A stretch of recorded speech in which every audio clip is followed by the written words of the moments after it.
Estamos comenzando, ya estamos intentando conectarnos con Julio. Julio, ¿cómo estás? Buenas Hola, ¿cómo te noches. va? Buenas noches. ¿Cómo Un estás? placer de verdad poder estar haciendo este vivo. Y sí, empiezo Encantado. un, Un saludo para todos. un poco para ir esperando que se vaya sumando la gente y eso. Me gustaría preguntarte un poco, bueno, cómo venís pasando este periodo tan especial, tan particular. Bueno, llevo más o menos un mes, ¿no?, de cuarentena con mi familia en Buenos Aires. Hace un mes y medio volví de Japón y desde que se anunció la cuarentena voluntaria, que la estoy cumpliendo, la estamos cumpliendo con mi familia. Y bueno, si bien el encierro no es lo mío, lo que está pasando está tan por encima de mí y de todos nosotros que he tomado conciencia, lo llevamos con tranquilidad, hasta acá lo llevamos bien. Me alegro. Bueno, un poco la idea es ir repasando algunas cosas de tu carrera, conversando un poco de básquetbol y no tanto de básquetbol, pero mirando un poco sobre vos, me gustaría empezar preguntándote qué tiene el Julio Lamas entrenador de aquel que trabajaba en una oficina de despachante de aduana, que estudiaba teatro, qué ha Me, quedado de ese? me queda lejos, ¿no? Tendría que reflexionar un montón porque yo tengo 55 años y eso pasó hace 37, entonces me parece que fue otra vida. Era, Claro. yo tenía 18 años, 19 y hasta 20 cuando hacía eso. Allá a los 20 solamente me dediqué a ser entrenador en el Deportivo San Andrés, en el club del cual yo provengo, Ujú. donde jugué al básquet y empecé a enseñar. Eh, Así que este, tendría que escarbar un montón, ¿no?, en el baúl de los recuerdos, porque todo el tiempo cercano, mediano y lejano, mi vida está relacionada con el básquet, ¿no? Es como que todo lo que no tenga que ver con básquetbol quedó lejos. Y en Muy ese lejos. en ese mismo sentido te pregunto, ¿cuánto tiene que ver ese fin de semana que pasaste en Cañada de Gómez y todo tu pasaje por Sport Club, y ese vínculo tan especial con León Nagnudel, con lo que es tu idea y tu filosofía de básquetbol hasta el día de hoy? Ese fin de semana digamos, el domingo a la noche, una vez terminados esos 3 días, cuando León me lleva a la ruta 9 a tomar el micro, hablo General Urquiza, y me ofrece ser su ayudante, eh, cambiaron el rumbo de mi carrera de entrenador. Digamos, ahí empieza el entrenador profesional. Hasta ese momento empieza a construirse el entrenador profesional, ¿no? Hasta ese momento yo era entrenador en mi club, en el cual era entrenador en ese momento de infantiles, cadetes, juveniles, eh, pero hasta unos meses antes había sido entrenador desde preminia a juveniles, de todas las categorías, digamos lo que era la temporada anterior. Y trabajaba en la colonia del club, había un montón de cosas en la cual me iba a dedicar a ser entrenador eh, formativo de club. Pensaba eso en ese momento. Estaba haciendo el curso de entrenador nacional de básquet en el Sedena en ese momento. El CENAR llamaba Sedena, Centro de Deporte de la Ajá. Nación. El curso duraba 2 años, era martes, jueves y sábado, y yo estaba haciendo, ya terminaba, había terminado ese curso de 2 años. Con lo cual, ahí, cuando comienzo a trabajar con León, comienza la etapa en la que yo tomo conciencia de que me voy a dedicar a ser entrenador profesional. Eso, Tomo la eh, decisión, ¿no? claro, o sea, desde ahí fue ya, no te quedó ninguna duda que tu vida iba para ese lado. Sí, después también pasar distintos momentos de certeza y de, y de que los objetivos los vas cumpliendo con muchas creces, se te estancan un poco. pero yo ahí tenía 22 años y yo ya a los 24 años debuté como entrenador en la Liga Nacional A. claro, Fui, digamos, muy precoz, ¿no? Fue toda una situación que se dio en ese momento, que debutamos muchos entrenadores cercanos a los 30 años en los comienzos de la Liga Nacional, en la cual los entrenadores que tenían 50 años y tenían otro trabajo, no se querían mover de ciudad y nosotros estábamos dispuestos a todos, los de 20 y pico. Y entonces fue un momento puntual de que se alinearon los planetas. Haberme cruzado con León, que a Bassi se le ocurra darme la oportunidad de dirigir en Sport, y que la Liga Nacional genera ese espacio para una cantidad de entrenadores que debutamos en un periodo de 5 años. Eh, Huevo Sánchez, Vecchio, Juanqui Alonso, Néstor García, Sergio Hernández, Pablo Colefi, yo, Daniel Rodríguez, me deben estar faltando. claro, Muchos entrenadores de 30 años, ¿viste? Yo de 24. claro. Y justamente la semana pasada, hablando en una nota con el pata Claudio Pereira, nos decía que Uruguay debe mirar más hacia Argentina para imitar algunos aspectos para mejorar. Para ti que estuviste al lado de Leon Nasnudel, ni más ni menos, ¿cuáles te parece que son las claves de ese crecimiento que tuvo Argentina, tanto en la Liga Nacional como en cuanto a lo que es formación de jugadores? La principal razón, Argentina fue una rejilla en la que fueron múltiples factores, coincidieron. La Liga Nacional es principal, es motor principal, porque fue la creación de la Liga Nacional en el 84 se juega la transición y después, bueno, 85, 86, todo lo que se va sumando,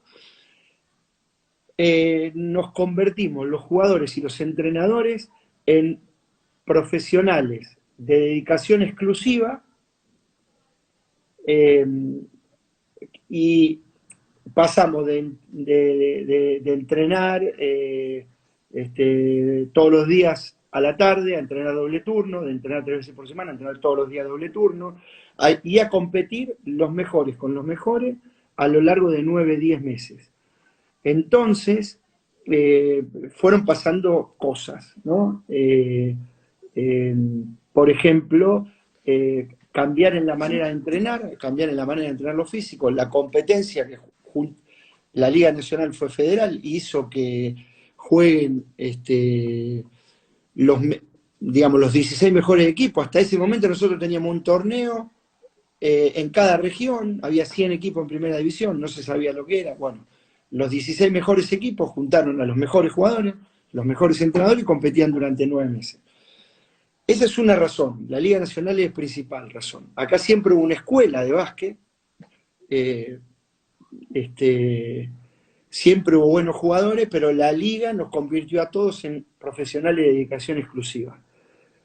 Eh, los entrenadores de ese entonces que mostraron el camino, ¿no? León a la cabeza, que nos mostraron que la capacitación había que hacerla en Estados Unidos y en Europa, eh, y que había que ir a buscarlo allá donde sea.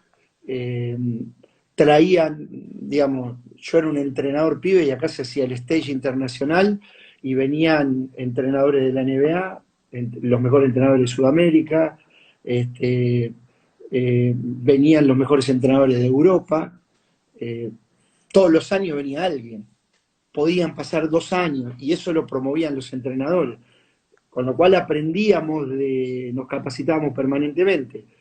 Y bueno, el talento del jugador estuvo siempre, estuvo antes, estuvo en el medio y estuvo después. Después pasó algo con la ley Bosman, que nuestros jugadores que fueron a Europa, algunos entrenadores también fuimos, eh, dieron un salto de calidad. Hicieron ahí, eh, sobre todo los que jugaron Euroliga, hicieron acá hicieron la escuela y ahí hicieron un posgrado, ¿no? Y Claro, no veíamos en esos 90 y pico, la NBA no la veíamos tan cercana. Bueno, después pasó lo de la NBA, ¿no? Tener 12 jugadores en la NBA, en un momento la selección argentina tenía 9 jugadores de la NBA, bueno, eh, Eso ya fue que algunos lleguen a la luna y que le dieran otra inyección al básquet, porque en la segunda etapa que yo dirijo la selección, los jugadores que venían de la NBA todos los años traían algo, o un Claro. sistema de entrenamiento, o un sistema de juego, una mejora en la alimentación, algo a lo cual tratábamos de subirnos para todos mejorar. Incluso a veces nos costaba un poco, porque a veces los cambios más radicales cuestan un poco más. Pero bueno, lo aprovechamos para mejorar.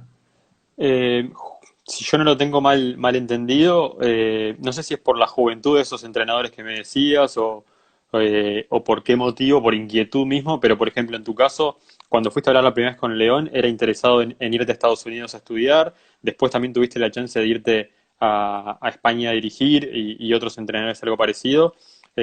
También venía por ahí, por el tema bueno, de poder tomar esas experiencias de afuera en primera persona a los entrenadores o como decías, con los jugadores que aunque lo aplicaran dos o tres, después se replicaba en los demás. Sí, bueno, otra vez aparece la figura de León, ¿no? León fue la persona más importante de la historia del básquet argentino. Y acá jugó, y acá tenemos Ginóbili, este, que obviamente es el mejor jugador, ¿no?, que hemos tenido y es el mejor deportista de la historia. Pero León ha sido tan importante en el básquet porque al crear la liga que generó el cambio que generó digamos, extendido en todos los jugadores y en todos los entrenadores, eh, eh, por eso digo esto, ¿no?, que fue la persona más importante de la historia. Hay otro punto, que él tenía un gran liderazgo, él tenía la capacidad de aglutinar alrededor de él a los entrenadores jóvenes y mostrarnos el camino. Yo, por ejemplo, recuerdo en el año 1990, había jugado la final de la liga con Sport, después de la segunda temporada, y él me llevó a Europa y Estados Unidos por primera vez y me mostró las ligas de verano. En España me llevó a mostrarme la organización del Baskonia, en ese momento era el Taurés, del Zaragoza, equipo que él había dirigido. Terminamos viendo un torneo de Venezuela, España, Yugoslavia y Rusia, equipo Yugoslavia al que después, ahí hablamos con Ivkovic, el entrenador, y también con Gomel, que hablaba él. Lo seguimos a los Juegos de la Buena Voluntad Seattle. Y después terminamos viendo acá el Mundial de Argentina. Eso fue en 1990. Yo después fui con León en el 91, otra vez, a Europa y Estados Unidos. Fuimos a ver el Mundial Sub-22. Después fui en el 92, en el 94 también, y terminamos el Mundial de Toronto. Bueno, todo el tiempo estas cosas pasaban sucesivamente. Él ya me había inspirado a mí mientras era su ayudante, mostrándome partidos de lo que era la Copa Korak y de lo que era la Liga CB en su casa, en un Vidimagic. Me había inspirado el querer ir a España, el lugar al cual me lleva él varias veces y al que termino yendo yo en el año 1999, ¿no? Al Claro. club en el cual él me había presentado 9 años antes, cuando yo tenía 25 años. Te sigo ese mismo camino ya que me lo tiraste. Eh, en España, bueno, estuviste en el TAU, después estuviste en otros equipos y estuviste finalmente en Real Madrid, que si bien no lo tomaste en su mejor momento deportivo, porque bueno, venía de una mala campaña, mala para ser Real Madrid, ¿no? Institucionalmente no deja de ser uno de los equipos más importantes de Europa. Qué te dio esa experiencia bueno, y qué visión te dio bueno, el comandar al Real Madrid en ese momento? El Real Madrid para mí es el equipo de básquet más grande fuera de la NBA. La sección de básquet del Real Madrid, por su historia y por su dimensión, es el equipo de básquet más grande fuera de la NBA. Yo llego después de la única temporada en 80 años que el Madrid no jugó No los clasificó. playoffs. No jugó los playoffs. Llego en ese escenario. Eh, de la misma manera que, aún así, eh, pertenecer a la casa, trabajar en un lugar de nivel tan alto en todos los profesionales, fue una experiencia superadora. Fue un orgullo pertenecer a la casa y fue una experiencia de crecimiento para mí. Eh, Quedamos eliminados en cuarto de final en la liga, jugamos la final de la Copa ULEP, perdimos en Bélgica la final de la Copa ULEP con el Japón Jerusalén, eh, y esa fue la temporada, ¿no?, que yo dirigí. En cuanto Eh, al, en cuanto a la selección, es como particular lo tuyo porque fuiste como el comienzo de la generación dorada, quizá poniéndolo ahí con el Mundial Sub-22, en donde empiezan a aparecer o irrumpen, digamos, todos los jugadores de la generación dorada, y después la volviste a tomar al final, en el periodo ese 2011-2014. Eh, ¿Cómo se forma además de bueno, de lo que ya me decías de la Liga Nacional, cómo se forma la generación dorada y cuáles son las características que hicieron que fuera tan particular, más allá del nivel deportivo? el talento, ¿no? Sin el talento, digamos, ellos tienen un montón de virtudes que, que han sido la razón por la cual han hecho una historia extraordinaria. Es uno de los grandes equipos de la historia del básquet y es una de las mejores selecciones deportivas de la historia de Argentina. Este, para eso hay que tener muchas cosas que ellos tienen. El talento va primero. Acá coincidió en Argentina, no se podría haber hecho sin esa cantidad de talento. En Argentina nació Fabricio Berto en 1975 y Carlos Delfino en 1982 y en el medio todos los demás. Estamos hablando 7 años. Entonces, y en el medio Pepe Sánchez, Prigio, Ninocio, ni Escola. Eh, son Ginóbili. muchos, Ginóbili, digamos, no lo dejemos fuera. Son muchos jugadores que coincidieron, que fueron contemporáneos para que esto se pueda lograr. Después, eh, ellos hicieron un cambio, así como antes te conté que en un momento en la liga nos convertimos todos en profesionales de dedicación exclusiva, ellos le dieron una vuelta más de rosca ya en el arranque, en esos años que yo dirigí la selección en el 97, 98, 99. Otro entrenamiento físico individual por fuera de lo que hacía el equipo, otra atención a la alimentación y a la suplementación, la que en ese momento había, no la que hay hoy. Otra entrenamiento por fuera de lo colectivo. eh, este, pero después, una cosa principal de la generación dorada es que ellos pongan lo colectivo por encima de lo individual en todos los momentos, que eso es imprescindible, a la hora de entrar a la cancha, a la hora de hacer los pactos, ordenar o organizar cómo va a jugar el equipo. O sea, yo dirigí en torneos en el cual había otros equipos con un talento parecido al nuestro. Muchos no, pero había 2 o 3 selecciones con un talento parecido. A veces era Serbia, a veces podía ser Croacia, a veces podía ser Grecia, a veces podía ser... Pero Argentina obtenía reiteradamente un lugar entre los mejores 4 del mundo. ¿No? Si tomamos las últimas 8 competencias mundiales, contando Juegos Olímpicos y Mundiales, Argentina Sí. 6 veces estuvo entre los primeros 4. Eh, eso de poner al equipo por encima, de saber jugar como un equipo, eh, y de querer jugar todos juntos con la camiseta de Argentina, fue un valor principal, ¿no? Sí. Para Y te- poder para poder haber llegado y haberse quedado tantos años claro. compitiendo al máximo nivel. Claro.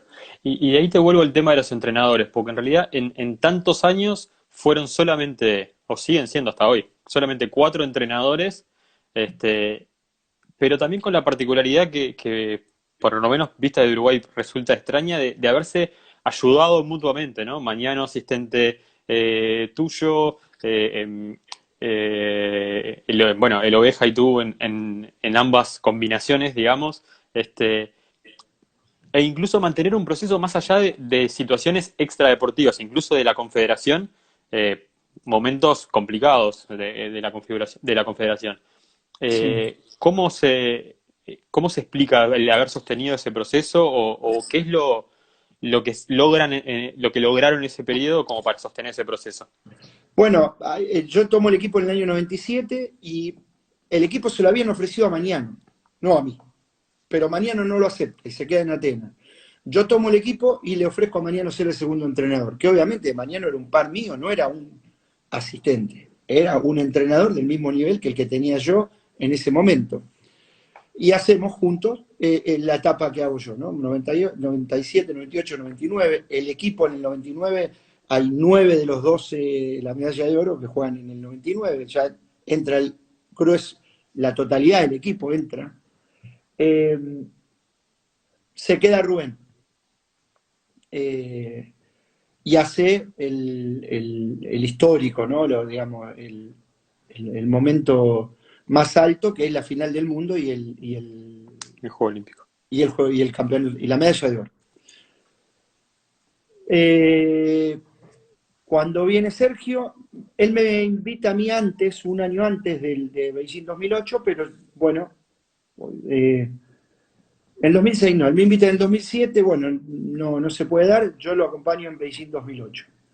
Eh, la idea era eh, sumar, sumar para el equipo, poner a los mejores a disposición del equipo. El nivel del equipo era tan alto, el nivel mundial que los jugadores ocupaban en la temporada, también en la NBA o en la Euroliga, tenía un nivel tan alto que todos queríamos estar a la altura de las circunstancias. Y bueno, así fue como yo lo acompañé a Sergio a Beijing y él me acompañó a mí a Londres. Eh, Me parece que siempre hubo adentro del equipo una sensatez. Después de hacer el camino y conseguir resultados, eh, eh, yo te lo definiría así, la atmósfera sana. Y como la atmósfera estaba sana, todo el mundo trataba de cuidarla para estirarla lo más posible. Y eso me parece que fue un gran valor. Por otra parte, la Confederación Argentina de Básquet fue poniendo por 4 años a cada uno de los entrenadores que estaban. Y bueno, la realidad es que yo me voy de la selección para dirigir en Europa. Mañana se va para dirigir en Europa. Hay un cambio de Sergio, en el cual llego yo, y después yo decido irme después del Mundial del 2014 y regresa Sergio, y todavía está. Y Desde el 97 a hoy, en 23 años, hubo 3 entrenadores. Me parece que también ahí hubo mucha sensatez, porque te digo la verdad, pienso que los entrenadores argentinos están a la altura de los mejores del mundo FIBA. Y eso que un entrenador argentino puede dirigir a cualquier, un entrenador argentino bueno, experto, puede dirigir a cualquier equipo del mundo FIBA. Pero además, acá había situaciones que articular, que eran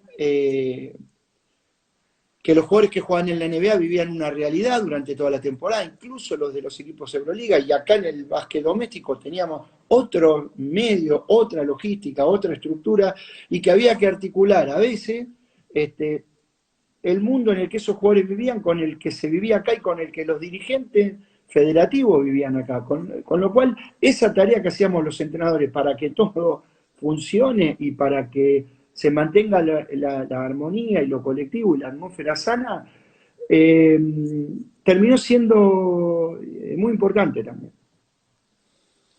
eh, en esa misma línea, me lo decías recién, pero ¿dónde ubicás la escuela de entrenadores argentina, digamos, en lo que son las escuelas de entrenadores en el mundo? Porque el otro día, justamente en esto que hablábamos con el Pata, él nos decía, para mí hay cuatro escuelas, la rusa, la serbia, la americana y la argentina, que son las cuatro top. ¿Vos lo ves igual?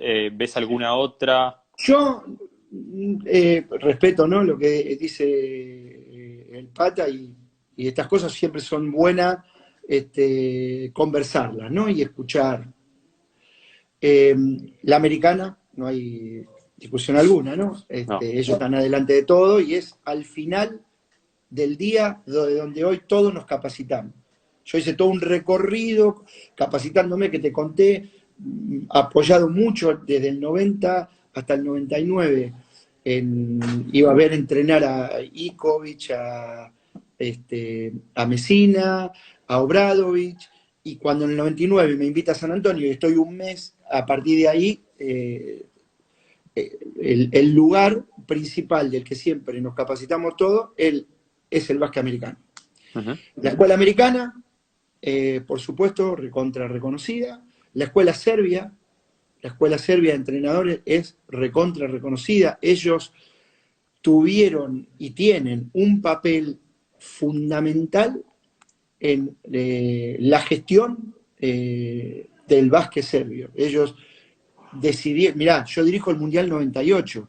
Cuando termina el Mundial ya había arreglado, lo voy a ver entrenar una semana a Treviso a Obradovic, pero antes voy a Olympiacos a verlo entrenar a Ikovic, y había desembarcado Berto en ese equipo, y entonces le digo a Ikovic un día, eh, como qué hacía él en el banco, y como el entrenador era Obradovic, qué hacía él en el banco, qué hacía él dentro de la delegación y como jefe de equipo.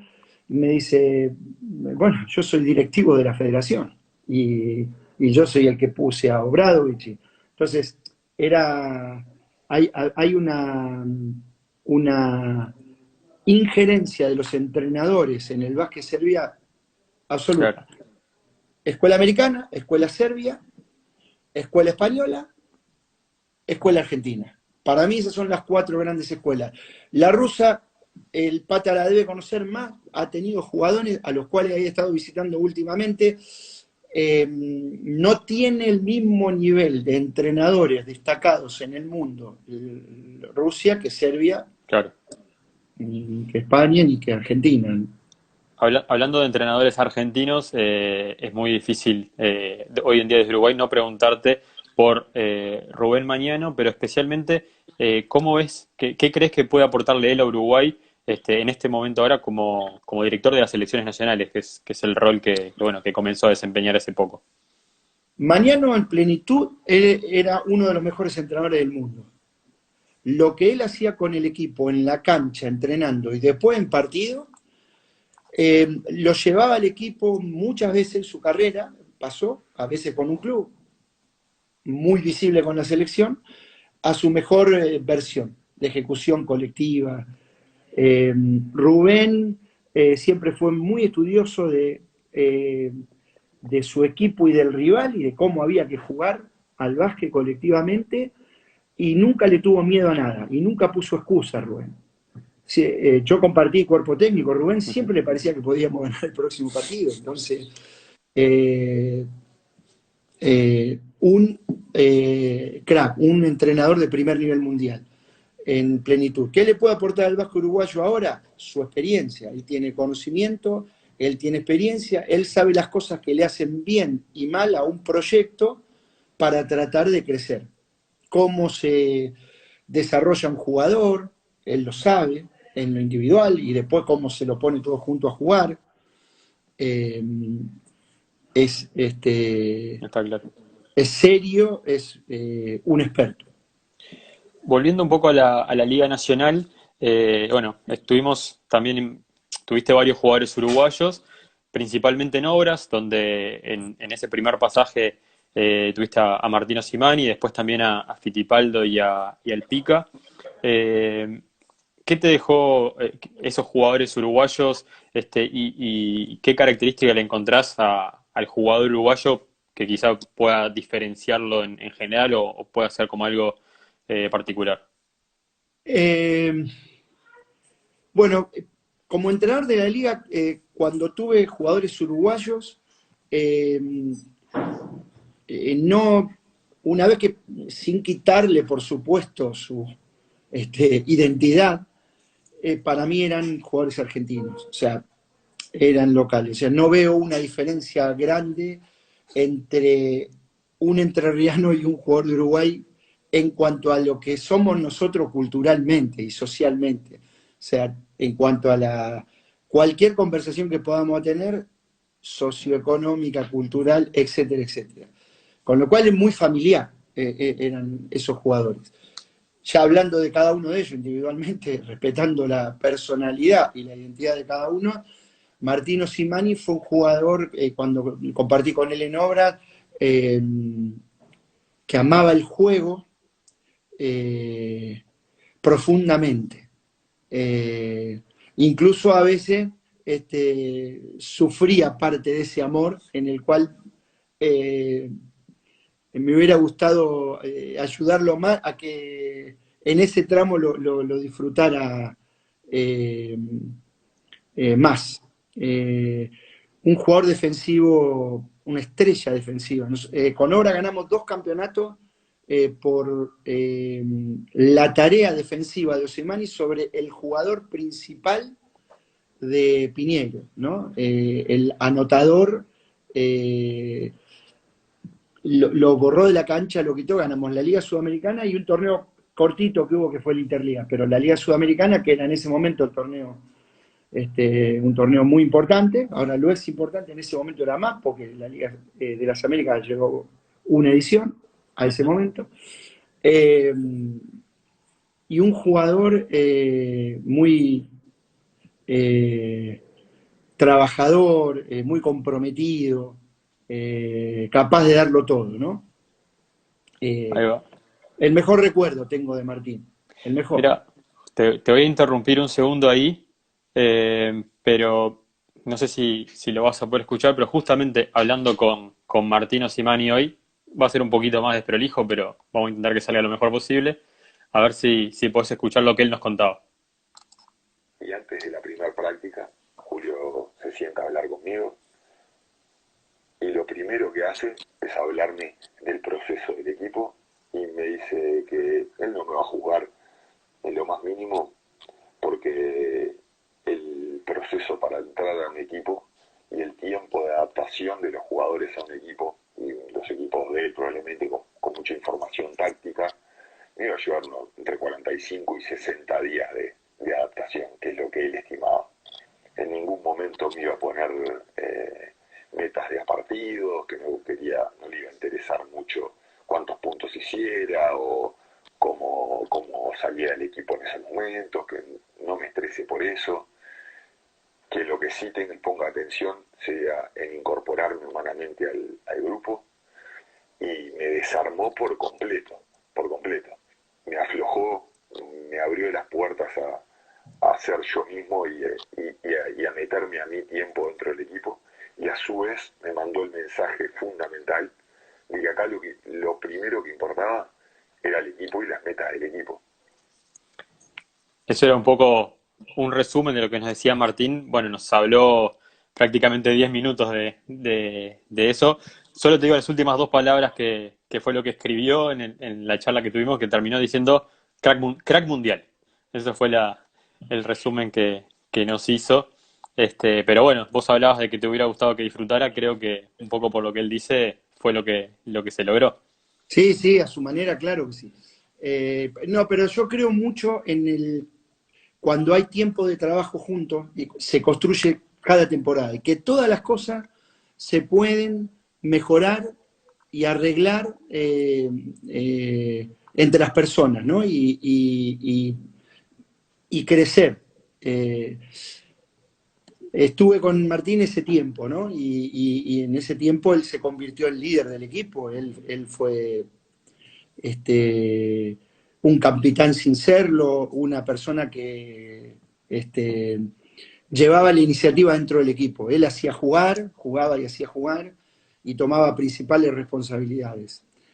Tengo el mejor recuerdo de Martín como jugador de básquet. Me imagino un entrenador en breve, o no sé si tan en breve, pero en el futuro, y creo que eso también, los valores de él eh, sincronizaron rápidamente con los míos. Claro. Eh, Antes de irnos de obras, te pido también una palabra especialmente sobre Bruno Fittipaldo, especialmente porque en realidad también lo tuviste en su primer paso al exterior antes bueno, de cruzar a Europa. Bueno, Bruno era muy pibito, era un Boy Scout, quería ser, trabajaba más que incansablemente, no había momento que no estuviera entrenando o preparando algo para poder jugar un poco mejor. Y tenía un plan que quería hacer su primer salida al exterior para después ir a Europa, plan que está llevando a cabo y ser el mejor jugador que él pueda. Ese es el plan que tiene Bruno. Eh, una persona impecable, ¿no? Que te dan ganas de llevártelo a la mesita de luz, de unos valores humanos eh, extraordinarios, con el que daba gusto compartir y ser compañero, ¿no? Tenía un tiro terrible, estaba aprendiendo a, en el mismo momento que estaba desarrollando su condición atlética a más nivel y que estaba aprendiendo con su talla y con su estilo de juego con el tiro y el pick and roll, aprendiendo a hacer jugar a otros, a dónde tenían que estar los compañeros y cómo los tenía que conectar, si el base del otro equipo era más alto que él. Bueno, estaba desarrollándose como jugador en ese momento. Ese es el Bruno que me tocó compartir. Hoy es un jugador mucho más sólido que en aquel momento, ¿no? Después te tocó también en Argentina empezar el proyecto San Lorenzo, cuadro del que además tengo entendido sos hincha. Eh, y era un proyecto que en realidad que cuando empezaste ni siquiera tenía su estadio propio donde pudiera jugar, estaba como todo muy, muy verde y lo viste crecer desde adentro. Contame un poco sobre esa experiencia de San Lorenzo y esos años de también muchos buenos resultados además. Bueno, en San Lorenzo compra la plaza en primera división y me ofrece ser el entrenador del equipo. En ese regreso a primera, además había jugado en el TNA un par de años, no, digamos, me sorprendió, no estaba viendo que podía terminar en San Lorenzo. Compra, el vicepresidente del equipo me llama y me dice que quiere que dirija el equipo, acepto. Eh, en un momento en el cual había que construir todo, ¿no? Había que construir la sección de básquet dentro de un club de fútbol. Yo ya había estado, como antes hablamos, en el Madrid, había estado en Boca 20 años antes. Cuando estás en un club de fútbol es conveniente leer rápidamente esa situación y hacer el traje a medida para la sección de básquet. En un club de fútbol vos tenés que saber que la aguja la mueve el fútbol, la economía, el estado de ánimo, el humor de los hinchas, todo lo mueve el fútbol, con lo cual te tenés que poner lo más cerca que te dejen, al lado, abajo, cerquita, donde te dejen ponértelo del fútbol, te tenés que poner. Y en esa situación me doy cuenta rápido que el vicepresidente tenía el deseo de tener un equipo de básquet. Y el presidente, el básquet le significaba la vuelta a Boedo en pequeñito, que tenía que ver con una reconstrucción del tejido social del club que él quería hacer. Bueno, eso significa el básquet, mucha presión para un equipo de básquet. Y había que... Se construyó la cancha que el club tiene ahí en Boedo, se armó una cantera para poder tener jugadores para entrenar y se trató de llenar de las divisiones inferiores, digamos, de aumentar el número de practicantes del deporte dentro del club. Con lo cual yo traté de contratar varios entrenadores de entrada porque me daba cuenta que lo que ahí faltaba era básquet, entrenadores. Claro. Y entonces armamos un staff largo para los usos y costumbres, ¿no? Y eso es lo que el mayor recuerdo que tengo de San Lorenzo, es haber estado cuando se dio a luz el proyecto, ¿no? Todo fue a gran velocidad por la capacidad de gestión económica del vicepresidente del club. La realidad es que yo dirigí 2 años en San Lorenzo, en esos 2 años salimos campeones de la Liga las 2 veces, del Super 8, que es nuestra Copa del Rey, digamos, y fuimos a jugar un partido con Toronto Raptors, muy rápido todo. La vuelta a Boedo también significó un montón una vez que un año después de haber comenzado. Esos fueron hitos muy importantes. En esa situación llega Matías Calfani, jugador fundamental en mi etapa, y luego del equipo, yo estaba buscando darle... nosotros con el equipo del primer año fuimos campeones jugando más o menos. Jugábamos bien y mal. Lo que pasa es que a la hora de la verdad jugamos bien. Una apuesta que habíamos hecho, que ante tanta presión que iba a haber en un club de fútbol, en el cual se nos pedía que salgamos campeones, a pesar de que era el primer año que íbamos a jugar, el fichaje de Penca Aguirre, Mata y Germán, que tenían la espalda ancha para poder darle al equipo esa experiencia o oficio que el equipo no tenía porque era nuevo, terminó siendo decisivo en los playoffs. Pero yo quería darle al equipo un contenido físico y un contenido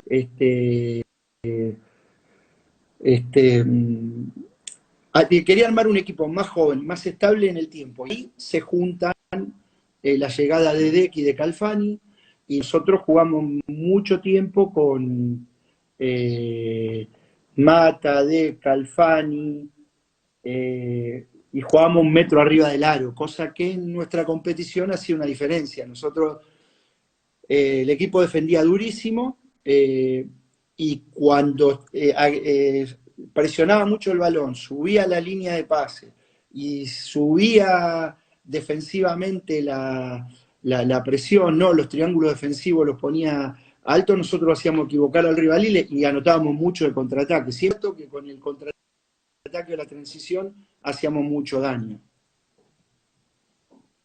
Justamente me mencionaste a Calfani y es otro jugador que voy a hacer desprolijo de vuelta, pero que también habló hoy con nosotros.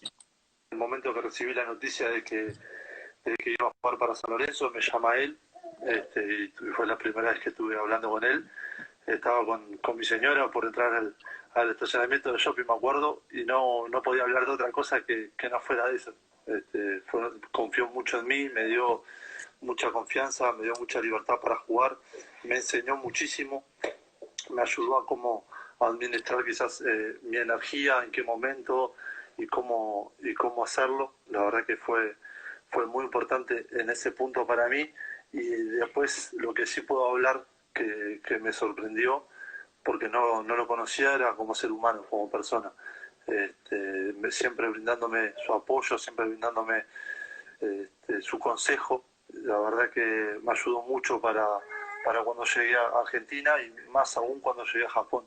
Quizás es una parte de Julio que no todos conocen, pero que está bueno también hablar de eso y no tanto de lo que es el deporte. Así que bueno, mandarle un abrazo grande, agradecerle nuevamente por estar siempre ahí apoyándome y decirle que hasta el día de hoy no sé si es un buen cebador o no, porque siempre lo he visto tomar mate, pero nunca lo he visto cebar. Un abrazo. Ahí preguntó él, no sé si... Sí. Y no, en la cuarentena estoy subiendo mi nivel, debo haber subido un puntito, ¿viste? Bien, Pero, digamos, no con el rito que le hace él y con todo el proceso y el protocolo que él hace, pero en la cuarentena, como por diferentes horarios en los que nos levantamos aquí en casa, tomo solo a la mañana y entonces he subido, he practicado bastante. bien. Justamente con esa foto que nos mandó Matías hoy cuando conversamos, aprovecho para preguntarte por la última experiencia que estás teniendo en lo que es la selección japonesa.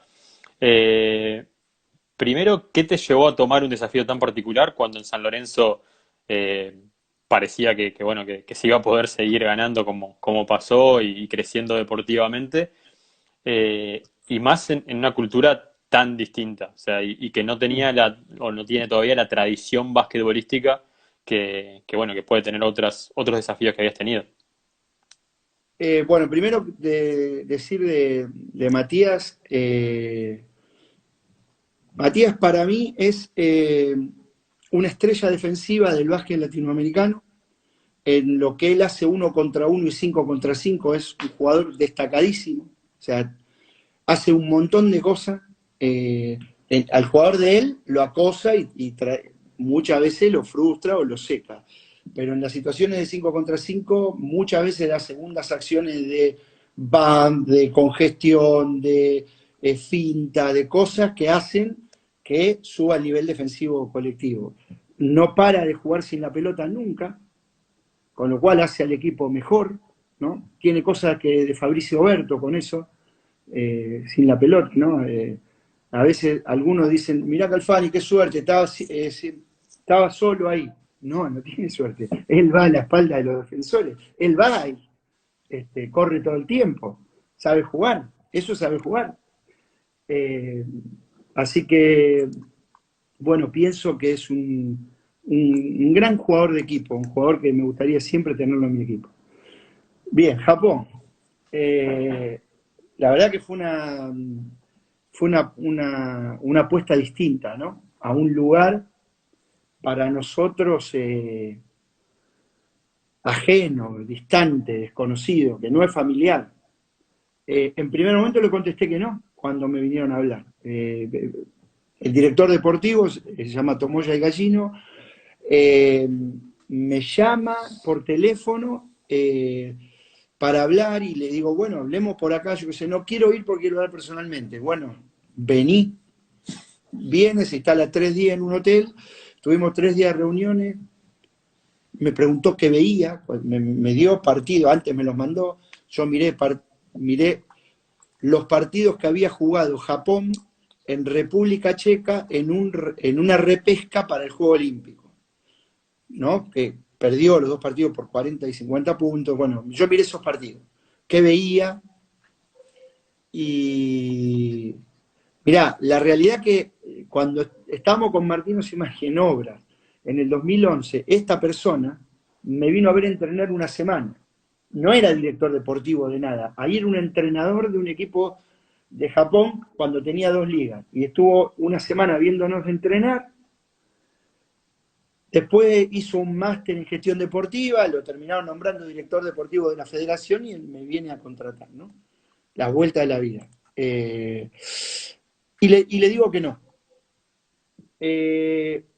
Bueno, a los meses vuelve a la carga, y volvemos a reunirnos y termino aceptando. Termino aceptando por, digamos, los Juegos Olímpicos como una zanahoria.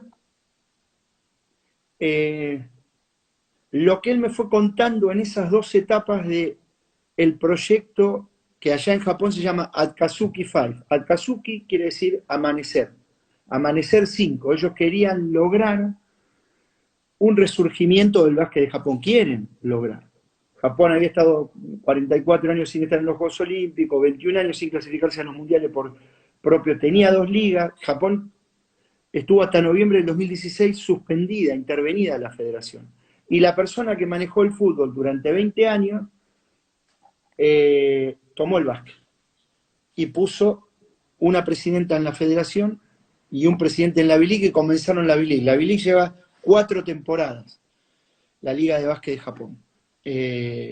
Entonces, eso que yo veía de los Juegos Olímpicos, de el proyecto que me presentaba la JBA, que el proyecto era ambicioso, era ordenado, pero también contrastaba con la historia reciente del básquet japonés, con el nivel que yo veía jugando, y eso era lo que... así viajé. Terminé aceptando porque me pareció que era una experiencia personal y profesional que era ahora o nunca. No me agarraba con 52 años, era ahora o nunca. Era o San Lorenzo o Japón, fui. Más por intuición, por instinto de que era una experiencia que podía ser interesante. Y la verdad que durante el primer año en Japón, muchos días estaba convencido y algunos días cuando terminaba al final del día decía, bueno, habré hecho bien, podré ayudar, podré generar algo deportivamente, le podré encontrar la vuelta. Y bueno, pasó más en el segundo y en el tercer año, ¿no? La vuelta que pudimos encontrar juntos y que nos hizo mejorar, digamos, hoy somos mejores que hace 3 años. Estoy odiando los 60 minutos que los da Instagram a los vivos, pero aprovecho para hacerte un par de preguntas cortitas antes de poder terminar. Te voy a responder Eh, cortito entonces. Dale, vos cortito y yo cortito. Ahí va. ¿Qué fue lo que más rescatás y lo que más te costó de Japón entre el cambio cultural, adaptación, diferencias con la cultura argentina? Rescato muchas cosas eh, personales y profesionales. Personales, aprendí a callarme la boca para escuchar mejor, a cuidar la limpieza del lugar propio y del lugar común, a limpiar el lugar propio y el lugar común. A, después había ya un montón de cosas que yo tenía dentro de mis hábitos, pero que ahí eh, eh, los revaloricé. En lo profesional, volver a dirigir una selección nacional y poder revisar mi sistema de juego me dieron tiempo para modernizar, actualizar mi sistema de juego. Hoy es mejor que cuando salí de San Lorenzo, tanto defensiva como ofensivamente, es mejor, está más actualizado. Eh, Le encontré algunas vueltas, algunas cosas. Eh, También en el entrenamiento, manejar un staff técnico más largo con varias herramientas tecnológicas que no estaba usando, ya sean pueden ser algunas desde la estadística o desde los audiovisuales o de información, este, o de aplicaciones que organizan cosas. Así que la verdad que ahora soy mejor entrenador que cuando fui. ¿Y lo que más te costó, lo que más te chocó de lo que te encontraste en la cultura japonesa? Y sacarme, pensá esto, los argentinos somos totalmente distintos a los japoneses. Total, lo opuesto, para lo bueno y para lo malo. Con lo cual, un montón de herramientas que yo tenía que me servían, las tuve que abandonar y crear otras. Para eso tuve que hacer un proceso en el cual conocer la cultura japonesa, además del básquet japonés, entenderlo, adaptarme y después empezar a meter un par de cambios yo en cosas puntuales importantes. Yo no quiero cambiar la cultura japonesa ni la cultura del deporte japonés, sino quiero que en el equipo de 25 personas, jugadores y entrenadores, hagamos algunas cosas del básquet FIBA que estaban necesitando para dar eh, pasos para arriba. En esos pasos, varios los estamos dando, ninguno está terminado. O sea, hoy tenemos una mejor condición atlética que hace 3 años, pero tiene que seguir. En el uso de los contactos legales en defensa, rebote y ataque estamos mejor, pero tiene que seguir. Tenemos que mejorar en el juego, en jugar en momentos bajo presión. Bueno, hicimos un upgrade en la talla. El equipo tiene, en el primer torneo que yo dirigí, tuvimos 1,91,7 de promedio de estatura y hoy tenemos 1,96. 5, y bueno, eso es importante, ¿no? En el 5, 4 y 3, incluso en el 2 y en el 1 tenemos más opciones, hemos hecho un upgrade en la talla, ¿no? Incluso sumando algún jugador joven, lo cual era casi contracultural para lo que es la cultura japonesa. Sí, en noviembre del 2017 vamos a ver a un chico, Hugh Holland, a Portland University, pero que era un chico que a los 2 años se fue de Tokio para vivir en Hawái y se formó como un americano desde Hawái. A él lo invitamos a tomar el pasaporte japonés, que lo podía hacer, y a jugar para el básquet japonés, pero en ese mismo viaje conozco a Hachimura y a Watanabe. Cuando termina el primer tiempo del partido de Gonzaga, le digo al director deportivo, tiene que jugar ya en la selección, en la próxima ventana. Me dice, es joven, tiene 19 años, cuando termine la universidad va a estar más preparado. Digo, mirá, es 3 veces mejor que los que nosotros ponemos, tiene que jugar ya. Es la mejor opción que tenemos. Y bueno, en una siguiente reunión en la federación con el management, ¿no? La edad es una jerarquía en Japón y la jerarquía es muy importante, que se respeta muchísimo. Bueno, yo les expliqué que en el básquet la jerarquía era lo que un jugador hacía dentro de la cancha y si ganás o si perdés. No, eso de la jerarquía. Y bueno, hay larga conversación y aceptaron. Vamos a citarlo. Con tanta suerte que debutan él y un americano nacionalizado de 2-10, Faseca, y le ganamos a Australia por primera vez en la historia. Estábamos 0-4. Estábamos más para el arpa que para la guitarra, ¿viste? Y le ganamos a Australia y vamos a jugar a China Taipei, que habíamos perdido por 1, y le ganamos en casa, y le ganamos por 40 puntos fuera, y pasamos a la siguiente ronda. En la ventana 4 juegan Watanabe y Hachimura, y ganamos en Kazajistán, y le ganamos a Irán. Equipo fuerte de Asia y Oceanía, Irán. Claro. Ya se había cambiado la dinámica, y ya habían pasado 2 cosas. La dinámica habíamos resistido. Yo le puse una palabra cuando estábamos 0-4, tanto al management primero y después al equipo, resiliencia. Habíamos resistido y habíamos transformado la dinámica negativa en una positiva.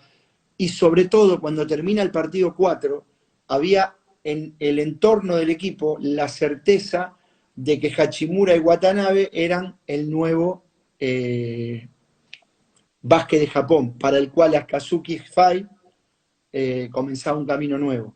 Y eso es tan importante como ganar un partido puntual. El partido con Australia va a ser inolvidable, primero porque es la única vez que se le ganó a Australia, que es, ¿no?, un equipo potencia mundial, pero nos dio la posibilidad de tener un hecho concreto, de decir, bueno, si le podemos ganar a esto, le podemos ganar a los demás también. A ver, no somos tan malos, pero el haber encontrado el camino y el equipo y una manera de jugar, también es tan importante como ganar un partido, ¿no? Está claro. Ya me abrió la cuenta regresiva a Instagram. En realidad queríamos terminar con un mensaje también de Martino Simani en donde nos había contado una anécdota muy puntual. Te la voy a mencionar porque bueno, te vas a acordar que tiene que ver con Rubén, con el equipier de Obras y el viaje a Chile que consiguió hacer cuando tú comenzaste en el club y cómo eso lo marcó. Martín nos decía, bueno, eso lo pinta como persona. Pero bueno, quiero aprovechar estos últimos 30, 40 segundos, primero que nada, para agradecerte muchísimo por este tiempo. La verdad que cuando uno busca contactos con entrenadores como Julio Lamas y otros así, uno escribe y dice, bueno, si me responde, me retiro acá. Y bueno, la verdad que haber podido hacer esta nota para mí y para todo Básquet Total es un placer, así que te agradezco muchísimo. Y bueno, todos los éxitos en lo que venga en Japón y en lo que siga después. El placer es para mí. Un abrazo para todos, no digo para todos los amigos en Uruguay, porque me parece que también acá hay personas en otros lugares. Sí, O sea, hay claramente. personas en Argentina, en Italia o en otro lado que lo están escuchando. Entonces, digo para todos los que